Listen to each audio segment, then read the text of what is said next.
እያሰሙ ክብርን ሲሰጡ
አስገብቻለሁ። እግዚአብሔር እናመስግንልኝ።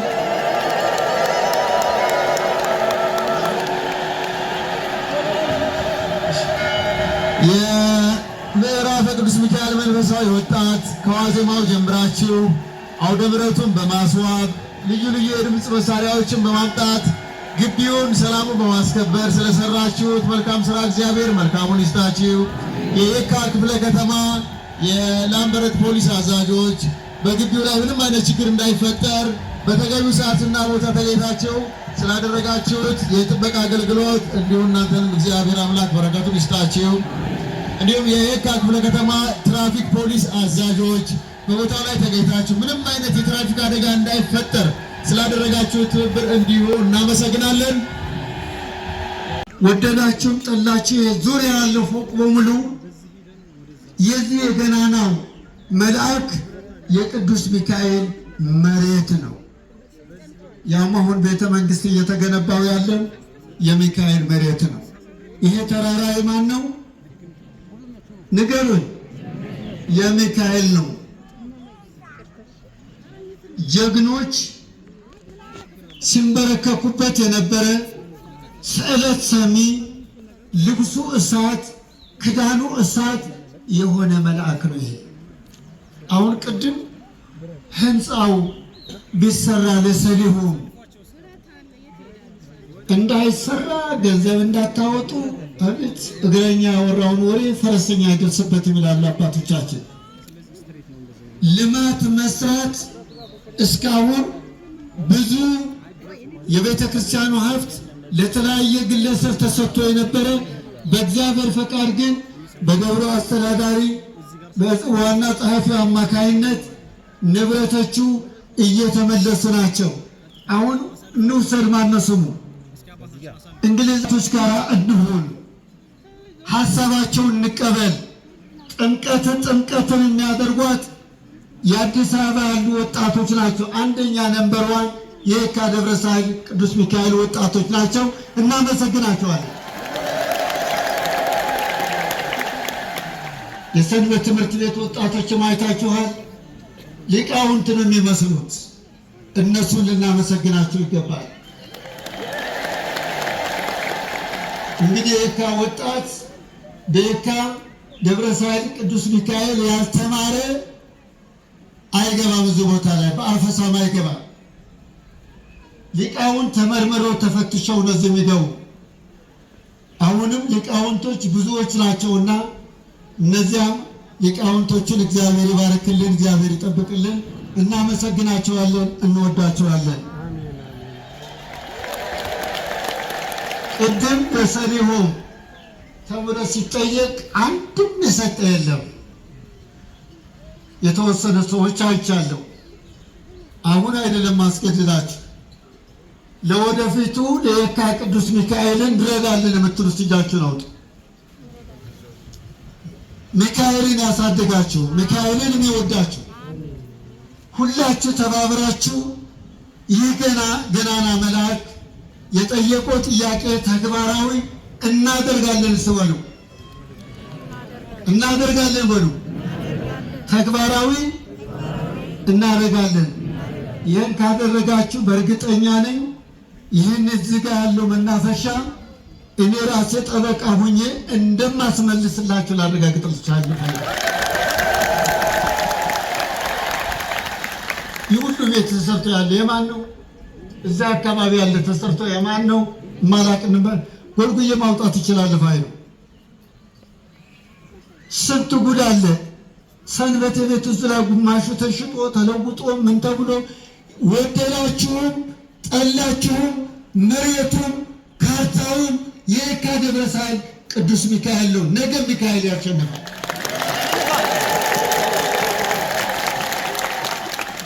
እዚህ የተወለዱ ሰዎች እኮ ርቀት ሄደዋል።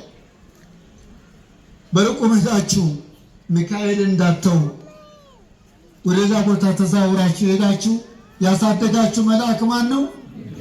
ማን ነው ያሳደጋችሁ? እስቲ ሚካኤል እንወዳለን የምትሉ እጃችሁ ነው።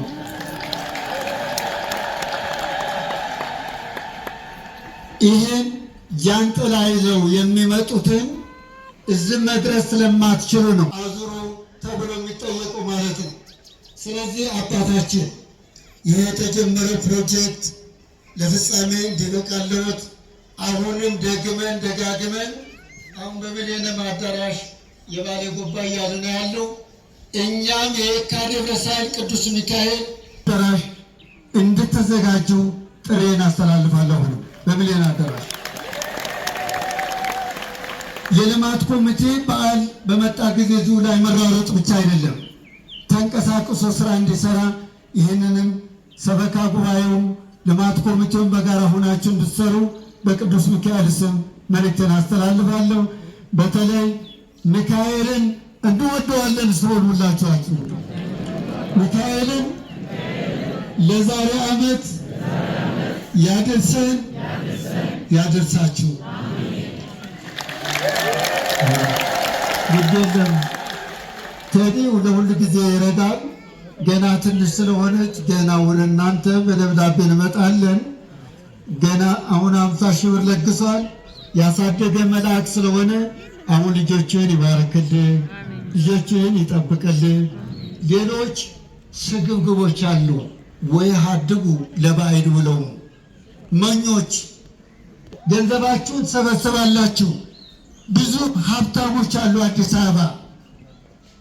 ግን በዛ አጋጣሚ ገሌ ወቀሰ ሰደበ እንዳትሉ እንጂ የሰባት ቤት ጉራጌ ማህበረሰብና የሰዶ ማህበረሰብ ላመሰግን እፈልጋለሁ። እያንዳንዱ ቤተክርስቲያን ነው የሚሰራው። ባለችው ቤተክርስቲያን አንዳንድ ባለ ሀብት ነው የሚሰራው። ተሬድ ሁሉ ስም መጥራት አልችልም። ስንቶች ሁሉ በጣም ይመሰገናሉ፣ ይወደዳሉ። የካም እናንተ ነው። በጥሩ ነገር እንድትመለከቱት አደራ እንላለን።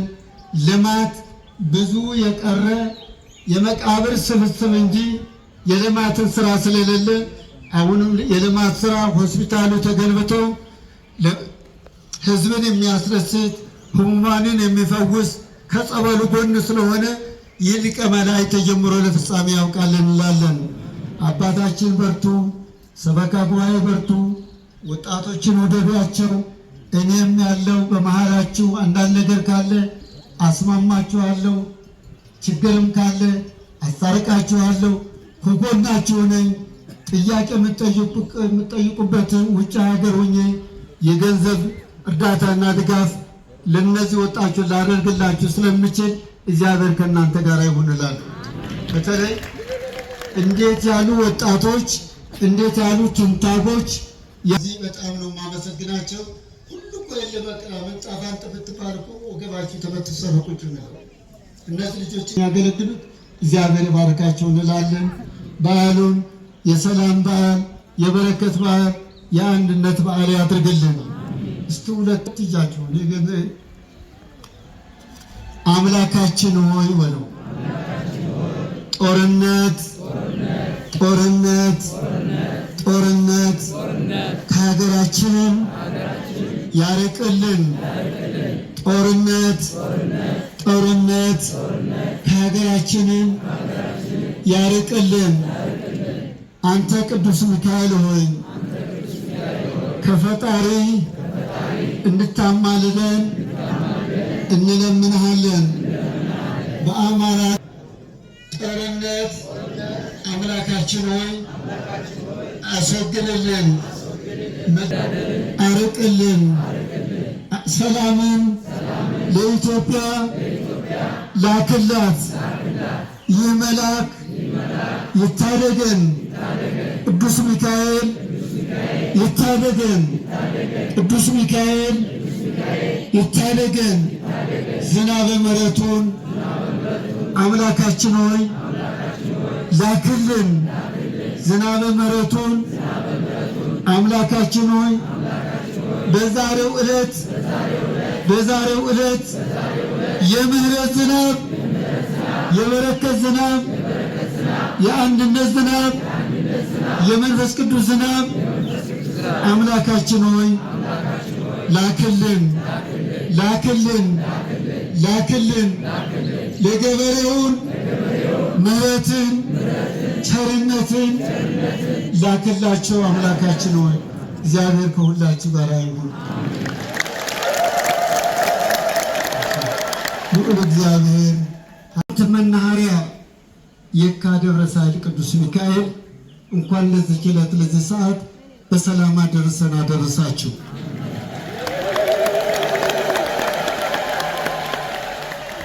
ይህ ቦታ የገነቡት ንግሥተ ነገሥታት ዘውዲቱ ናቸው። እኔና እናንተ ለዚህ ምን ሰርተንለታል?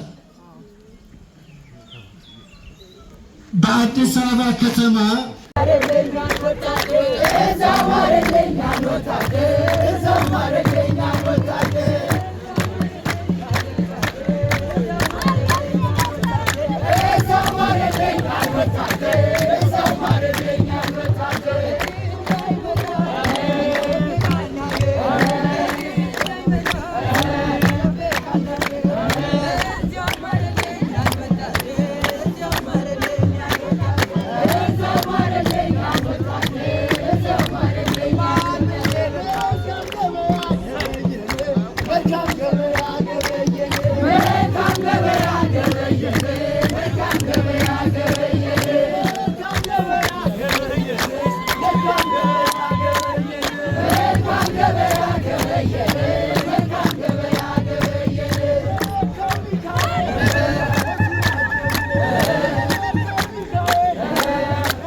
እንደዛ የሚገቡ ምን ማስተናገድ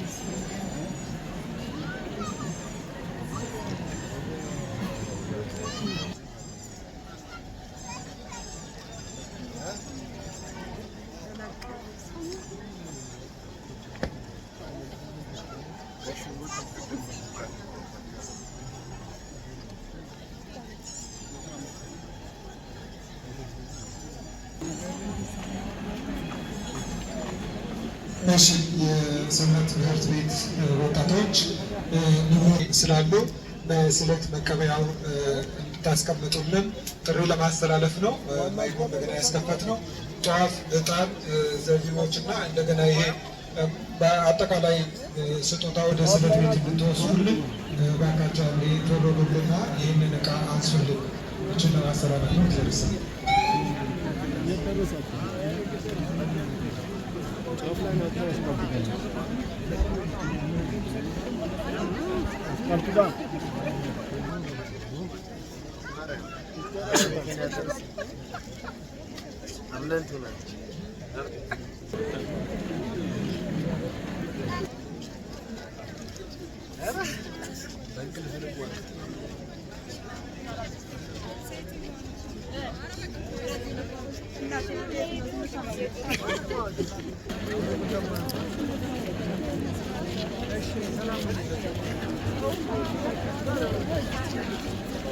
በቅዱስ ሚካኤል ስም ቤት ይረጫል።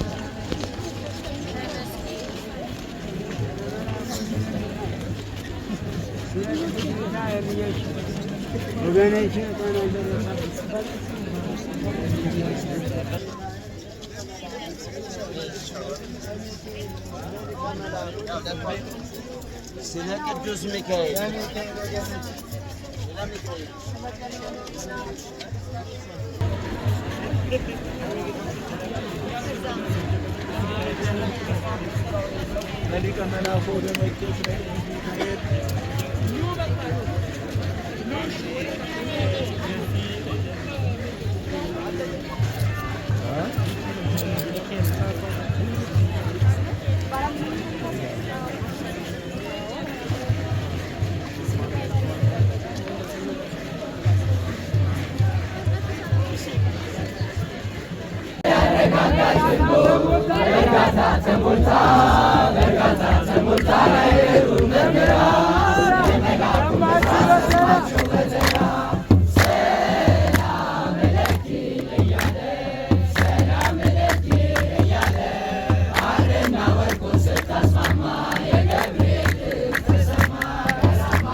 የሚገመተው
ለልጆቻችሁ ለእኛት መስቀል አስር ብር ምን አላችሁ?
ዓመታት ታሪክ ያለው የጋብሻይል ያለ ለምተሻው ወደ ኋላ 2.5 ኪሎ ሜትር ስትጓዙ ተራራው ላይ እንደ ደብረዋ ንግሥት ላሊበላ አንድ ወጥ ያለ ተመረጡ ቤተክርስቲያን ያሳየ ያለው ታሪክ በወንድሟ ደሙና ለጋብሻይል ታሪክ ተሳይቶ እግዚአብሔርን አመስግነን ፈልክ ሰው ነገር አባቴ አራት ሌላ ከመለሰ ወደርሶ እገሊት ልጅ ናጋንተው ሀብትን ንብረትን በመባዋራሱ ብራሱ ደስቶ ከበረት ላይ ወርዳለሁ ብሎ ሲል የታጠቀው የራሱ መሳሪያ ወጥቶ ገደለው። እዛ በኋላ እሱ ወስደው ቀበሩ። ባይራንም ከነሚስቱ የቅዱስ ሚካኤል አገልጋይ ሆኖ ኖረ ይላል የአራምታክስ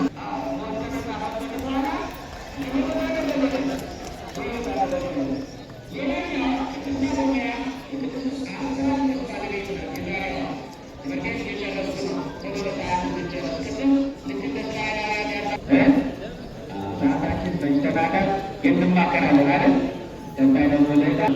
እንዲህ እያለች ስትኖር ሰይጣን በተለያዩ ጊዜያት ይፈትናት ነበር።